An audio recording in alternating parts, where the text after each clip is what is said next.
უკრაინაში ამ წუთებში ანტიტერორისტული ოპერაცია მიმდინარეობს, რომლის მიზანია პრორუსული აქტივისტების მიერ დაკავებული ადმინისტრაციული შენობების გათავისუფლება და ქვეყნის აღმოსავლეთ რეგიონებში საზოგადოებრივი წესრიგის აღდგენა. გუგული ბერძეგი ამბობთ. დონეცკის ოლქში სპეცოპერაცია მიმდინარეობს, ამას უკრაინის თავდაცვის სამინისტრო ადასტურებს. უკრაინის არმიამ შტურმი ქალაქ კრამატორსკის მახლობლად აეროდრომზე მიიტანა, არიან დაჭრილები პრორუს აქტივისტებს შორის. უკრაინელმა სამხედროებმა ჯავშან ტექნიკის დახმარებით ქალაქ სლავიანსკის მისადგომები დაბლოკეს. უკრაინის აღმოსავლეთ რეგიონში ფართომასშტაბიანი ანტიტერორისტული ოპერაციის დაწყების შესახებ უკრაინის პრეზიდენტის მოვალეობის შემსრულებელმა განაცხადა. ალექსანდრე ტურჩინოვის თქმით, ოპერაცია ეტაპობრივად და წინასწარ შედგენილი გეგმის მიხედვით ჩატარდება. მთავარი მიზანი კი ტერორიზმის შეჩერება და უკრაინის მოქალაქეების დაცვა იქნება. რუსეთის ფედერაციის გეგმა იყო და არის მხეცური. მათი სურვილი არა მარტო დონბასი, არამედ უკრაინის მთელი სამხრეთი და აღმოსავლეთი, ხარკოვიდან ოდესამდე ცეცხლის ალში გაეხვიოს. დონეცკის ოლქის აღმოსავლეთში ანტიტერორისტული ოპერაცია დაიწყო, რომელიც ნაბიჯ-ნაბიჯ განსაკუთრებული სიფრთხილით განხორციელდება. მისი მიზანია უკრაინის მოქალაქეების დაცვა, ტერორის დანაშაულის და უკრაინის დანაწევრების შეჩერება.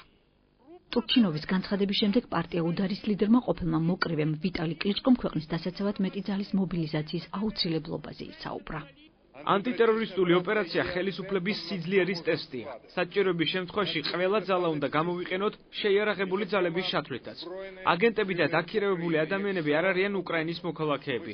მათთან ჩვენი დიალოგი მოკლე უნდა იყოს. დონბასში, ლუგანსკში, ხარკოვში ადამიანები ჩვენგან მხარდაჭერას ელოდებიან. პარტია სვობოდას ლიდერმა ოლეგ ტიაგნიბოკმა რუსეთის პრეზიდენტი ვლადიმერ პუტინი უკრაინის დანაწევრიანების მცდელობაში დაადანაშაულა. ჩვენი მტერი პუტინის იმპერიული რეჟიმია, რომლის მიზანია დაშალოს უკრაინა, მოშალოს ჩვენი ტერიტორიული მთლიანობა და აქ უკრაინაში მარიონეტული რეჟიმის შექმნას. უკრაინის აღმოსავლეთ რეგიონებში განვითარებულმა მოვლენებმა აჩვენა, რომ ეს არ არის მშვიდობიანი პროტესტი. ისინი აგენტები, ტერორისტები არიან რუსეთის სპეცრაზმის მეთაურობით და მათ სეპარატისტები მხარს უჭერენ. აღმოსავლეთ უკრაინაში ძალოვანი ოპერაციის დაწყება დაგმო რუსეთის საგარეო საქმეთა მინისტრმა, რომელიც ოფიციალური ვიზიტით ჩინეთში იმყოფება. ლავროვისათვის მიუღებელია ოფიციალური კიევის სურვილი ანტიტერორისტულ ოპერაციაში ჩართოს გაეროს სამშვიდობო მისია.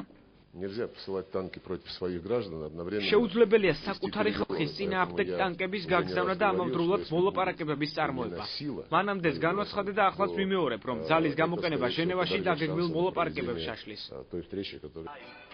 კრიზისის დაძლევის მიზნით 4 მხრივი მოლაპარაკებები ევროკავშირს, ამერიკას, რუსეთსა და უკრაინას შორის ჟენევაში 17 აპრილს არის დაგეგმილი.